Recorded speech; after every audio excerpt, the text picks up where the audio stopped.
आगे बढ़ो शीघ्र।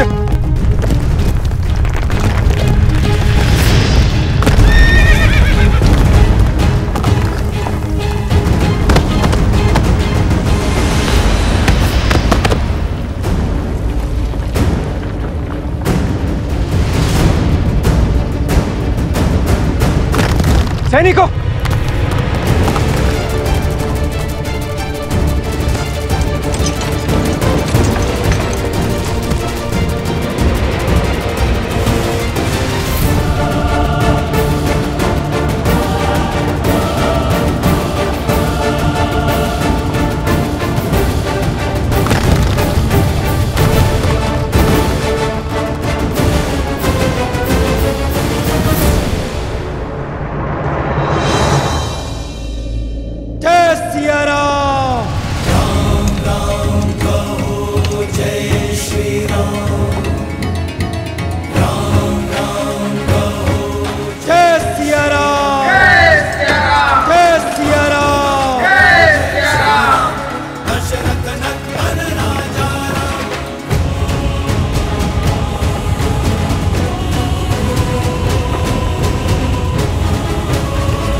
मेरे पिता महायोद्धा कुंभकर्ण के मृत्यु दिवस की पूजा करने से पीछे हट रहे थे ये सब। मैंने इन्हें ही मृत्यु का दंश दे दिया।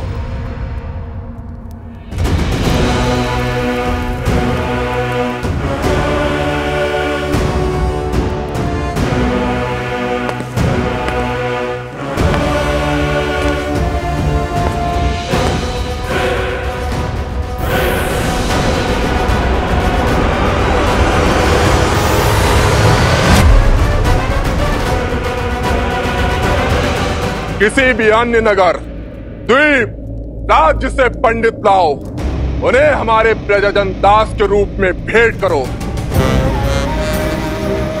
साम दाम दंड भेद कुछ भी करके उन्हें यहां लाओ। तो वो फिर भी ना आए तो उन्हें कहीं और जाने की स्थिति में मत छोड़ो। मेरे पिता महान थे, शूरवीर थे, भ्रातृभक्त थे, किंतु षड्यंत्रकारी राम ने उनकी सांस और उनका सम्मान दोनों छीन लिए। आज नहीं तो कल उस राम को अपने किए का दंड भोगना ही होगा।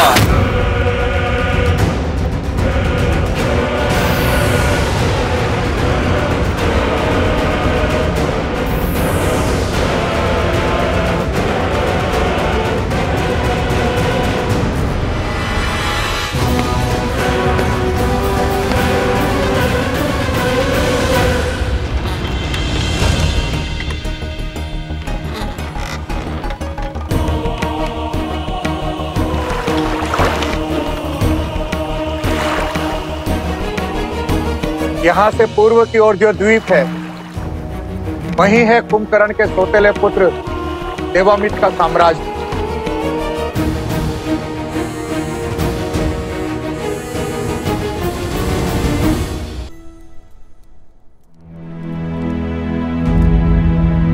हनुमान, भरत के अकेले युद्ध में उतरने की चिंता सता रही है तुम्हें। ये रामायण उद्देश्यों का आयन है हनुमान, और मेरा एक उद्देश्य अभी शेष है। कैसा उद्देश्य प्रभु?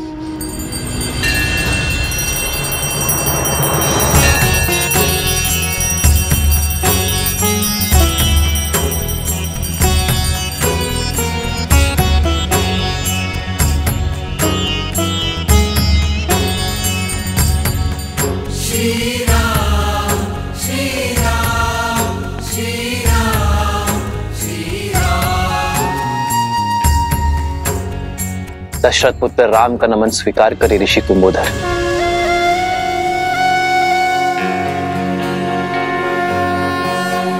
मेरा तप और भक्ति आपकी शक्ति बने श्री राम। आशीर्वाद के रूप में आपने तो संपूर्ण संसार दे दिया मुझे। याद था कि आप इसी मार्ग से जाने को हैं।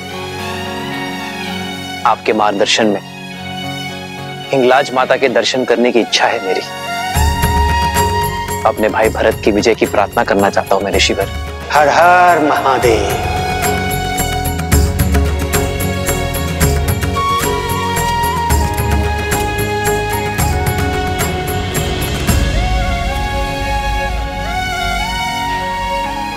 प्रभु, प्रभु मार्ग बहुत लंबा है और विकट भी। ऐसे आप बिना पादुकाओं के आप कैसे? जगत जननी के दर्शन करने जा रहा हूं मैं हनुमान। जितना कष्ट सहूंगा उतना ही उत्तम होगा। और फिर सुख की शैया से दुख की धरा में उतरने को ही तो संतुलन कहते हैं। मां के द्वार पर सब समान है। वहां ना ही कोई राजा है और ना ही कोई रंक। सभी याचक हैं, सभी श्रद्धालु हैं।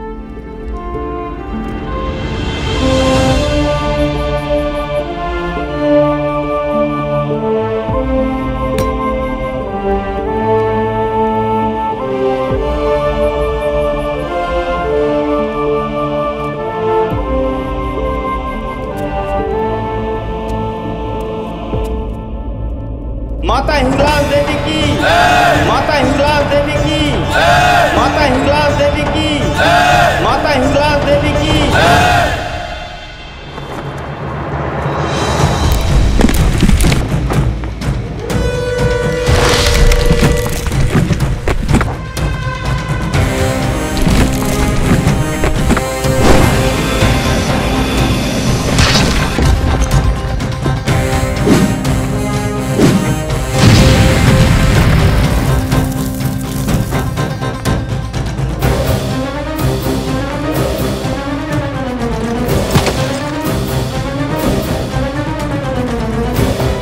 आगे बढ़ो शीघ्र।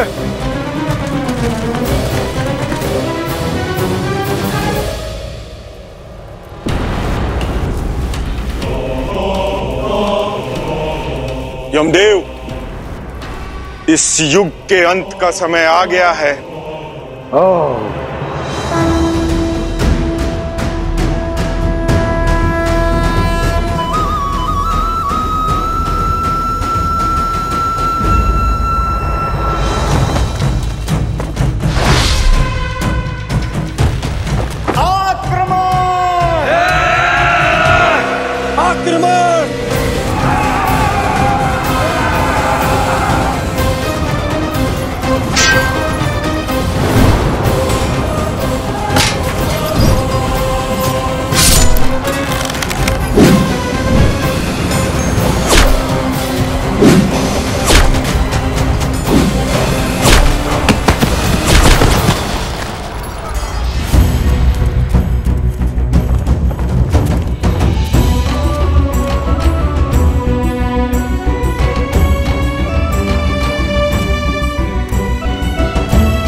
शीघ्र ही श्री राम के भक्त पुनः अयोध्या में पड़ेंगे। तब आपको उनके समक्ष जाना होगा काल पुरुष। और आप जैसे ही उनके समक्ष जाएंगे वैसे ही श्री राम विधि के विधान को समझ जाएंगे और अपनी देह को त्याग देंगे।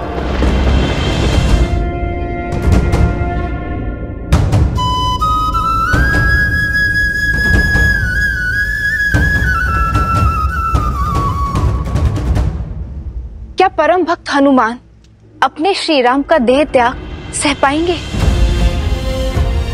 जब उन्हें ज्ञात होगा कि काल का चक्र स्वयं श्री राम पर ही चलने वाला है, तब हनुमान को कौन रोकेगा? कौन संबल देगा उन्हें?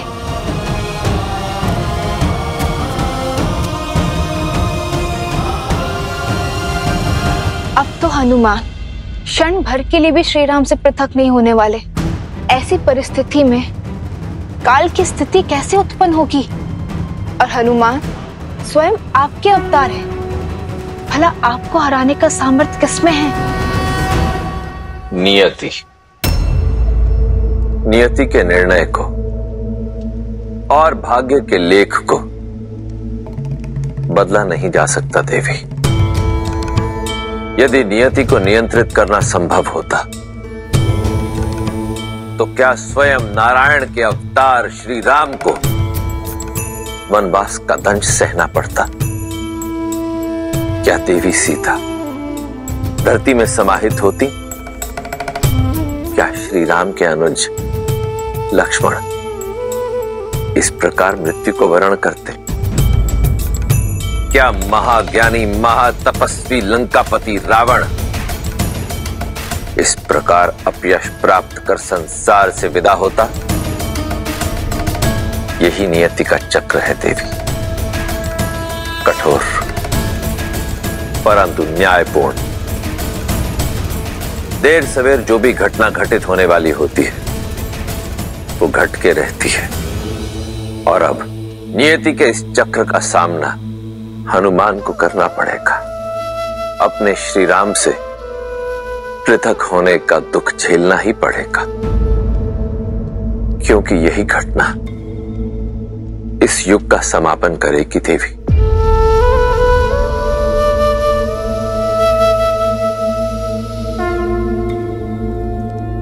हिंगलाज देवी की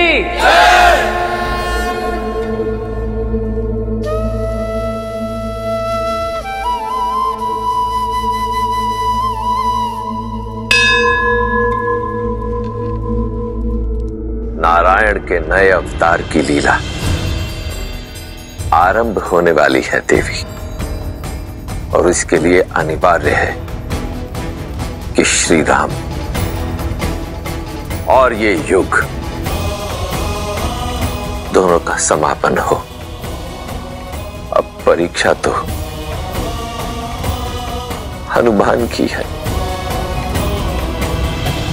क्योंकि भक्त की इच्छा के विरुद्ध तो स्वयं भगवान भी अपने प्राण त्याग नहीं सकते। इसलिए यह आवश्यक है कि हनुमान स्वेच्छा से श्री राम को जाने दें। असंभव। जो हनुमान श्री राम की आह तक नहीं सह सकते, वो सदा सदा के लिए उनका वियोग कैसे सहेंगे?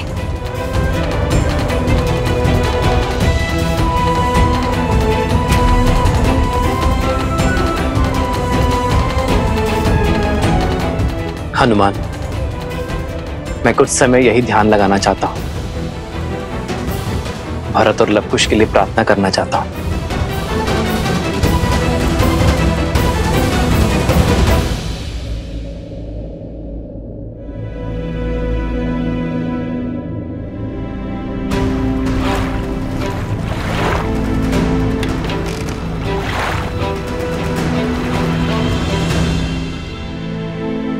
जब तक हनुमान श्री राम के साथ हैं, तब तक काल का उन तक पहुंच पाना असंभव है।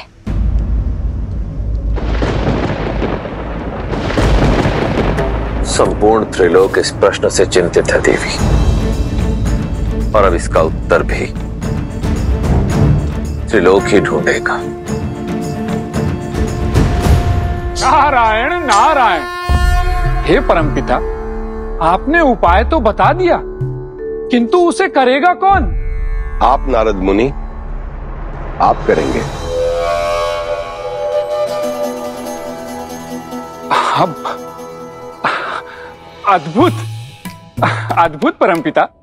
आप देखिए, मैं अपना हर कार्य मन में आनंद और मुख पर मुस्कान के साथ करता हूं, और नियति के संचालन में प्रभु श्री हरि मेरा उपयोग करते हैं। किंतु साक्षात महादेव के अंश श्री हनुमान के साथ ये नहीं नहीं नहीं नहीं नहीं, नहीं। आप परमपिता, इस घोर संकट को हम मोल नहीं ले सकते। नारायण नारायण। हे परमपिता, यदि भूल से भी हनुमान को इस छल का आभास हो गया तो वो मुझे कहीं से भी खोज निकालेंगे, और यदि बात प्रभु श्री राम पर आई तो उसमें तो वो मेरे ही समान है, प्रभु श्री हरि के भक्त। किंतु इस छल के पश्चात हनुमान किसी को भी क्षमा नहीं करेंगे। तब तो हरि का आगमन टालना होगा, क्योंकि जो कार्य हरि के परम भक्त नारद मुनि करने से कतरा रहे हैं, तो उस कार्य को और कौन संपूर्ण करेगा? माता, और यदि ये कार्य नहीं हुआ तो नियति का चक्र रुक जाएगा। इसलिए श्री राम पर से हनुमान का ध्यान हटाना बहुत ही आवश्यक है। परंतु माता, ये तो लवकुश के साथ भी अन्याय ही होगा ना?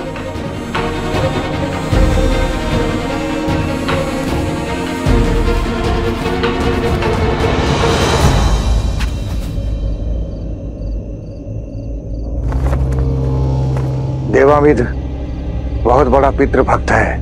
वो अपने पिता को ईश्वर के समान पूजता है।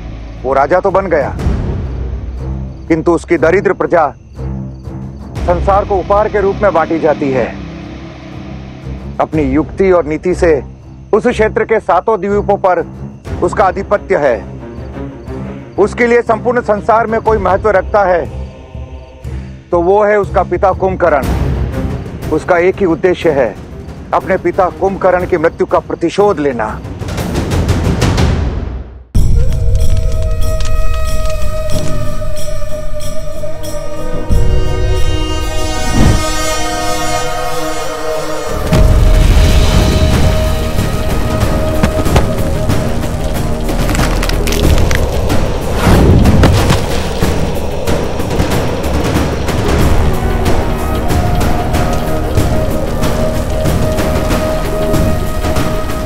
पिताश्री, किंतु कुंभकर्ण उसकी माता करकोटी का दूसरा पति था। देवामित्र के पिता अनुलोमा को महाराज दशरथ ने देवासुर संग्राम में मार गिराया था। मैं आपका अंश तो नहीं हूं, किंतु मेरी विधवा माता से विवाह कर आपने मुझे अपने पुत्र की भांति पाला। मुझे स्नेह दिया, प्रेम की छाया दी, और एक दिन उस राम ने मुझसे मेरा संसार, मेरा पिता छीन लिया।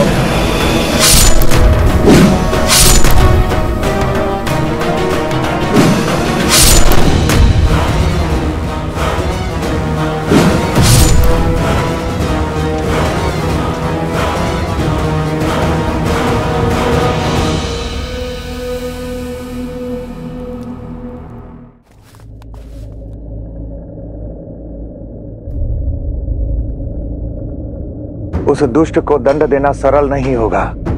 शक्ति के साथ साथ युक्ति का मार्ग भी खोजना होगा।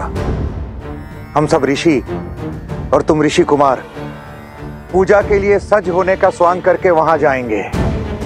वहां तुम दोनों उसकी मृत्यु का मार्ग खोजोगे और प्रजा को उसके अधर्म और पाप से मुक्त कराओगे। जो आज्ञा ऋषिवर।